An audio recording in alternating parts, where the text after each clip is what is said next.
Hey, so Keith here, plugged on. So Logan came out this weekend, and I figured with that happening, it being kind of relevant, I wanted to try out a new kind of list.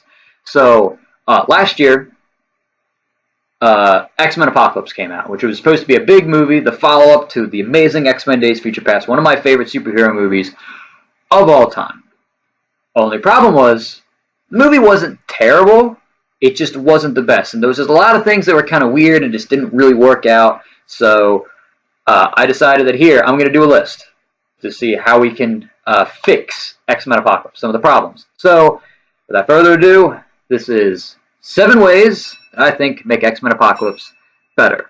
Starting off, number 7 would be to get rid of the epilogue sequence of X-Men Days of Future Past. So I know what you're thinking.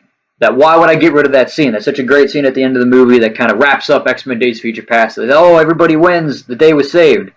Yes. But the entire existence of that scene undermines the existence of X-Men Apocalypse. Because we know that everybody's going to survive and make it on to that future with Logan. We know that nothing terrible is going to happen in X-Men Apocalypse. Now, I know what you're thinking. You're going on and you're saying, yes, but that's just how movies work. The good guy always wins. Yes, but there has to be a suspension of disbelief. The fact that that scene exists means that there is no suspension of disbelief. You know how it's going to end. You know everybody's going to survive. There isn't like the chance that maybe like Xavier dies in X-Men Apocalypse. Like there's no chance. There's nothing. You know he's going to live. So like the whole thing towards the end of X-Men Apocalypse where it's like they're trying to save Xavier, even though yes, you already know they're trying to save Xavier and they probably will do it. There's no suspension of disbelief. There's no thought that, oh, he could die. That kind of loses all of that. And so I think that it just kind of, lessens the experience. At number 6, I have alter Wolverine's involvement in the movie. So first things first, don't show Wolverine in any of the promotional stuff because people are going to start getting opinions, and some people are going to start thinking that he's going to have a big role in the movie, and some people are going to think, oh, it's a small cameo. And what we got was this awkwardly long cameo that's like 5 minutes where there's like unnecessary stuff of Wolverine cutting up through people and killing them without blood, by the way, which kind of sucks. And then an awkwardly long scene between him, Jean, Cyclops, and Nightcrawler there at the end before he runs off into the wilderness. It's awkward. So the best thing probably to do is to shorten his involvement. So you can have the scene kind of play out similar to what it was. You have Jean show up, and they find his like cell or whatever it was that he's in. They open it up, and then you cut to in the pit into the pit where they're keeping like Mystique and Quicksilver and those people, and you see them that there's people yelling up in the window. They see in the window gunfire, and then they hear people dying because that scene kind of worked. And then cut to, again, Jean, Cyclops, and Nightcrawler running, and they find Logan. They take the headgear off, and you maybe shorten the scene where Jean's trying to reach Logan's humanity, and then he runs off. In all about 2 minutes, boom, there's his cameo. He's in the movie for all about 2 minutes. It works. It's not really all that awkward. It's maybe not terribly awkward. He's maybe in for maybe 2-3 minutes. Or you extend his presence in the movie. Kind of make it similar to how Quicksilver was in the last movie, in X-Men Days of Future Past. Maybe show them like Weapon X is controlling him, so he's there when they're rounding up the kids at the ruins of the Xavier Mansion. And maybe Stryker stops Logan from killing one of the mutants who like attacks him. Then the scene can play out much like it did in the movie. Instead, maybe have them take off his helmet or whatever he's wearing beforehand, and then that's how he's able to fight their control, and he fights off. And then maybe he helps them out while they're in there, and then right before they leave, they go off in like the jet or whatever to go fight Apocalypse. He stays behind because more guards are showing up, and then that's just kind of what his involvement is. Maybe extend it. Maybe now his involvement, he's in for like 15 minutes of the movie. And then it seems like it's not cheap. It's like, oh yeah, he's in there, and it's a cool little nod. It's not like a short thing. It's not like this awkward medium thing. It's actually a decent length thing. That's what they should do. Number 5, focus on the newer characters. So one of the main problems with X-Men Apocalypse is that there are too many characters. There are like 12 or 13 characters that all have somewhat of a role in the movie. And some characters I feel like should have a more significant one because they have Xavier, Magneto, Mystique, Cyclops, Jean, Nightcrawler, Quicksilver, Apocalypse, and then Magneto, Psylocke, Angel, uh, Storm, Moira McTaggart, Havoc's in the movie. There's 14 characters. You don't need that many. So in all honesty, you can get rid of them. Moira McTaggart, I feel like they just threw her in because it's like, oh, we just need somebody to bring back Apocalypse. Boom, she was in the first movie. People will remember her. Whereas, Mystique, Xavier, and Magneto, depending on how you play their stories, they don't need to have a big role. Mystique, her big character moment was in the last movie, so you can just have her kind of be around like she was in the original X-Men trilogy. Same thing with Xavier. I know James McAvoy and those actors are high-paid actors, and it's going to cost a lot of money to get them, but it's like have him play more of the role that Patrick Stewart did in the original trilogy. And Magneto, depending on how you portray him as a villain, have him work. That way you can play up Scott and his development and becoming a hero more. You can play up Jean and have her be like her control of her powers being an issue.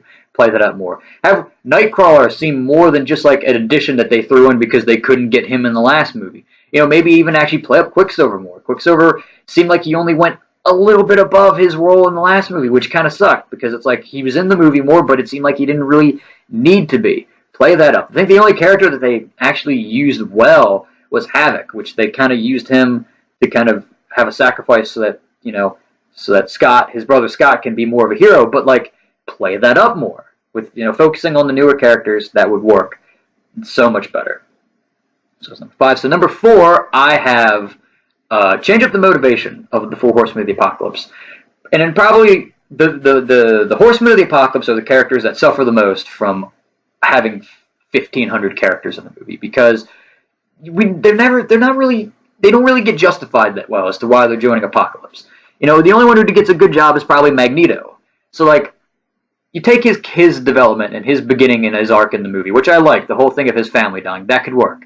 But maybe not have him living with humans because that was kind of weird. So have him just kind of like off with a wife and a daughter for the last couple years, and they're living on their own. But maybe somehow the special forces find him and they inadvertently kill his family like in the movie, so he kills them.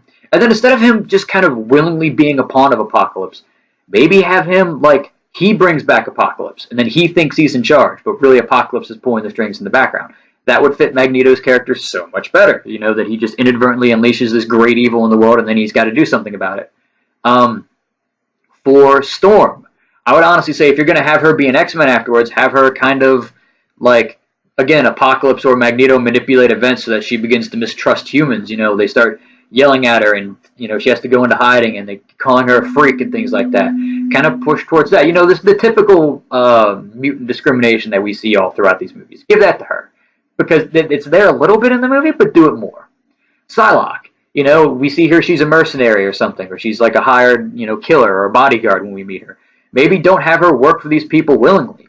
Maybe she's being held against her will, and she's being used because of her powers, and so she resents humans because of that, and that's why she joins Apocalypse, because she's done working for these inferior beings, and that can also work.